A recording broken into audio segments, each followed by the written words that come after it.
శివోహం భక్తి ఛానల్కి స్వాగతం అండి. అందరికీ నమస్కారం. పాల్గొన పౌర్ణమి తిథి ప్రారంభ మరియు ముగింపు సమయము, బ్రహ్మ ముహూర్తము. పౌర్ణమి రోజున ఎవరిని ఆరాధించాలి, ఎటువంటి దీపాన్ని వెలిగించాలి, పౌర్ణమి రోజున ఆచరించవలసినవేమిటో తెలుసుకుందామండి. పాల్గొన పౌర్ణమినే వసంత పౌర్ణమి అని కూడా అంటారండి. పాల్గొన మాసానికి సంబంధించిన కృష్ణపక్ష పౌర్ణమి శ్రీ శోభకృత్నామ సంవత్సరం ఉత్తరాయణం పాల్గొన మాసం శుక్లపక్షం శిశిర ఋతువు పౌర్ణమి మార్చి 25, 2024 సోమవారం. పౌర్ణమి తిథి ప్రారంభ సమయం మార్చి 24, 2024 ఆదివారం ఉదయం 9:54 ప్రారంభమవుతుందండి.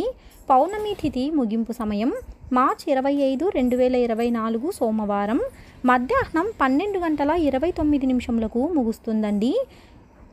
ఇవాళ బ్రహ్మ ముహూర్తం మార్చి 25, 2024 సోమవారం తెల్లవారుజామున 4:45 నుండి 5:32 వరకు. ఇవాళ బ్రహ్మ ముహూర్తంలో స్నానాలు ఆచరించి ఉపవాసం ఉండి దానాలను చేయాలండి. ఈ రోజున వృద్ధి యోగం మరియు ఉత్తర పాల్గొని నక్షత్రం కలిసి వస్తున్నాయండి. ఇటువంటి శుభ పరిస్థితుల్లో దానాలు, స్నానము మరియు పూజలు చేసిన వారికి కోరుకున్న ఫలితాలు పొందుతారండి. పౌర్ణమి రోజున సత్యనారాయణ వ్రతాన్ని చేయడం చాలా మంచిదండి. విష్ణువుకు ప్రీతికరమైన పాల్గొనంలో శ్రీమన్నారాయణుని ఆరాధించే వారికి సకల సంపదలు కలుగుతాయండి. ఇవాళ బాలకృష్ణుడిని పాల్గొన మాసం పౌర్ణమి తిథిలో ఉయ్యాలలో వేసినట్లు పురాణాలు తెలుపుతున్నాయండి.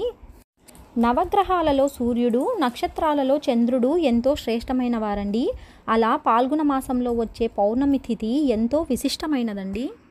విష్ణు ప్రీతికరమైన పాల్గొనంలో వచ్చే పౌర్ణమి రోజున ఉసిరికాయతో దీపం వెలిగించి పూజించిన వారికి అష్టైశ్వర్యాలు సిద్ధిస్తాయండి. జాతకంలో నాగదోషం ఉంటే ఈ రోజున హోమాలు జరిపిస్తే నాగదోషం తొలగిపోతుందండి. పాల్గొన పౌర్ణమి రోజు శ్రీహరిని పూజించడం వల్ల ఐశ్వర్యం ప్రాప్తిస్తుందండి. పాల్గొన పౌర్ణమి రోజున శ్రీ మహాలక్ష్మిని ప్రార్థిస్తే అమ్మవారి అనుగ్రహం కలుగుతుందండి. అమ్మవారికి ఇష్టమైన సన్నజాజి పువ్వులను మాలగా గుచ్చి సమర్పిస్తే చేపట్టిన కార్యాలు దిగ్విజయంగా పూర్తవుతాయండి. అమ్మవారికి కలకండ, దధ్యోజనం నైవేద్యంగా సమర్పిస్తే శుభ ఫలితాలు కలుగుతాయండి. ఆవు నెయ్యి లేదా కొబ్బరి నూనెతో కానీ దీపారాధన చేయాలండి. ఈ నైవేద్యాన్ని ప్రసాదంగా తీసుకుంటే సకల దోషాలు, ఆర్థిక ఇబ్బందులు తొలగిపోతాయండి. పాల్గొన పౌర్ణమి రోజున సత్యనారాయణ వ్రతం ఆచరిస్తే సకల సంపదలు చేకూరుతాయండి.